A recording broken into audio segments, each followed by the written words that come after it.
дар мавҷ барномаи иттилоотии хабар.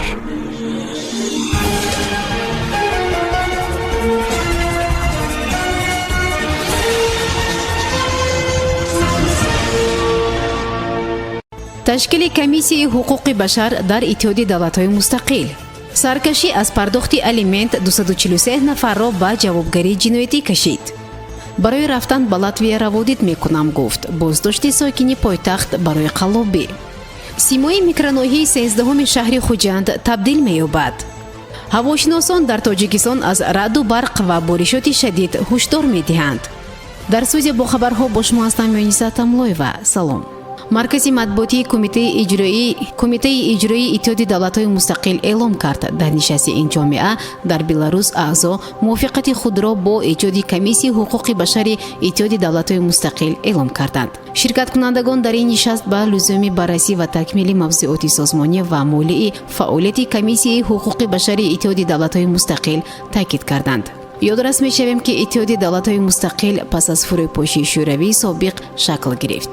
байонияи таъсиси ин иттиҳодия санаи 21 декабри соли 1991 дар Алмато тавассути роҳбарони ҷумҳурии Озарбойҷон, Арманистон, Беларус, Қазоқистон, Қирғизистон, Молдова, Русия, Тоҷикистон, Туркманистон, Ӯзбекистон ва Украина имзо шуд.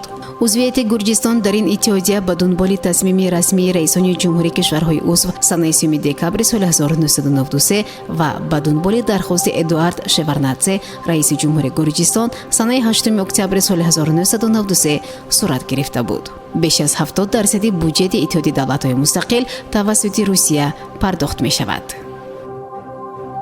мудири бахши робитаҳои байналмилалии хадамоти иҷроии Тоҷикистон эълон кардааст ки дар соли 2020 бинобар бадқасдона саркашии қарздорон аз пардохти маблағи алимент бо пешниҳоди иҷрочиён аз ҷониби мақомоти прокуратура нисбат ба 243 нафар парванда оғоз шудааст.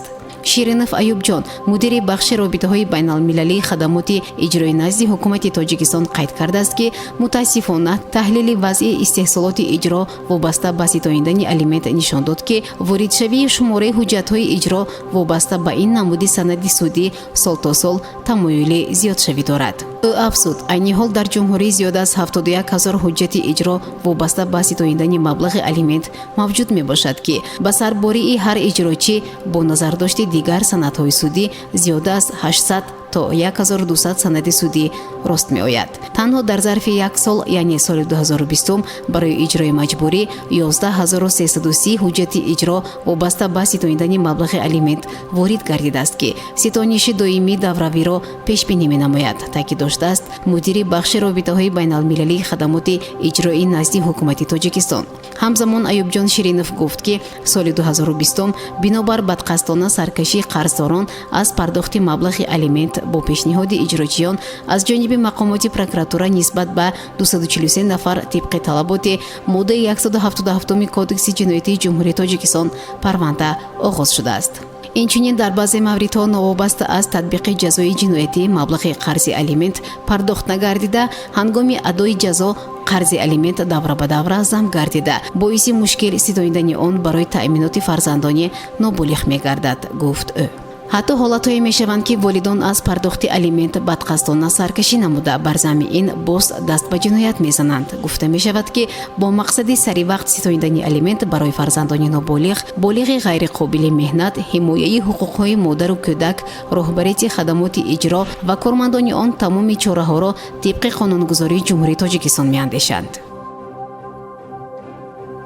вазорати корҳои дохилии Тоҷикистон аз боздошти як сокини пойтахт хабар медиҳад ки дар қаллобӣ муттаҳам мешавад. бино ба иттилои дафтари матбуоти ин ниҳод марди 34-солаи сокини пойтахт дар пайи аризаи шикоятии сокини дигари 32-солаи пойтахт боздошт шудааст. бино ба иттилои манбаъ марди 32-сола санаи 8 декабри соли 2020 бо роҳи фиреб ба бовари марди 34-солаи дигари пойтахт даромада барои гирифтани раводиди корт ба давлати Латвия аз ӯ 33600 сомонӣ гирифтааст. манбаъ мегӯяд на раводид гирифтаасту на маблағашро баргардонидааст. ҳамзамон гумонбар бо ҳамин роҳ санаи 19 декабри соли 2020 бо роҳи фиреб ба боварии ҷавони 26-солаи сокини шаҳри Душанбе даромада барои гирифтани раводиди Корд ба давлати Латвия аз ӯ $3870 амрикоӣ гирифта, то ҳол маблағашро барнагардонидааст. вазорати корҳои дохилӣ мегӯяд аз рӯи ин ҳодиса тафтишот идома дорад.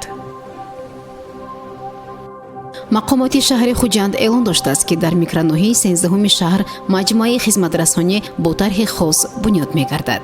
бинобар иттилои дафтари матбуоти мақомоти шаҳри Хуҷанд, корҳои ободонӣ бахусус дар дохили хонаҳои баландошонаи микроноҳияи 13-уми шаҳр вусъат гирифта, қадди роҳ, пайраҳаҳо ба низом дароварда шуда, то ба имрӯз беш аз 30 адад хонаҳои баландошонаи ин маҳалла аз ҷониби кормандони корхонаи давлатии истифодабарии манзили соҳили Рост рангубор карда шуданд. ҳамзамон манбаъ қайд кардааст, ки дар партави ин корҳои ободонию созандагӣ ва бунёдкории шаҳрдорӣ миёни хонаҳои баландошонаи 17-ум, 37-ум, 38-ум ва 25-уми микроноҳияи 13-уми шаҳри Хуҷанд маҷмӯаи хизматрасонӣ бо тарҳи хос иборат аз чойхона, дорухона, сехи дӯзандагӣ, нонвойхона, майдончаи бозии футбол, мавзеи бозии кӯдакона, ҷойи истироҳати сокинони биноҳо, танӯрхона ва ошхона бунёд шуда истодааст, ки дар арафаи Наврӯзи байналмилалӣ 2021 мавриди баҳрабардорӣ қарор хоҳад гирифт. ҳамзамон таъкид гардидааст, ки барои сарсабзу зебо гардонидани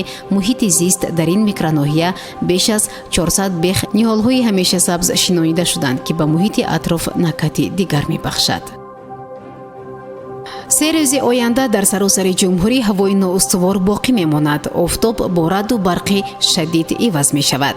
ҳавошиносон сокинони Тоҷикистонро аз раъду барқ огоҳ мекунанд ва баъзан боридани жоларо имконпазир медонанд, хабар медиҳад агентии обу ҳавошиносии ҷумҳурӣ. ба иттилои манбаъ, дар душанбе имрӯз ҳаво абрнокӣ шуда бориш намешавад, аммо санаи 10 то 11 март борон меборад ва раъду барқ мешавад. ҳарорат шабона 35 дараҷа ва рӯзона 17 дараҷа гарм мешавад. дар ноҳияҳои тобеи марказ боришот дар шакли барф, инчунин дар баъзе ҷойҳо раъду барқ шуда, дар кӯҳҳо шабона 1-6 дараҷа ва рӯзона то 7 дараҷа гарм мешавад. дар шимоли кишвар вилояти Суғд дар баъзе ҷойҳо туман мефарояд. имрӯз бошад бебориш мешавад ва аллакай санаи 10 март дар баъзе ноҳияҳо борон ва барф меборад. дар ҷануби Тоҷикистон вилояти Хатлон туман мефарояд, аммо бориш танҳо рӯзи чоршанбе пешбинӣ шудааст. ҳарорат дар водиҳо шабона аз 4 то 9 дараҷа ва рӯзона то 23 дараҷа гарм мешавад. шунавандагони гиромӣ, новобаста аз вазъи обу ҳаво ва хабарҳо барои ҳар яки шумо табиъ хушу болидаро хоҳонем. хайр. барномаи иттилоотии хабар аз рӯйдодҳои Тоҷикистон, минтақа ва ҷаҳон огоҳ бош.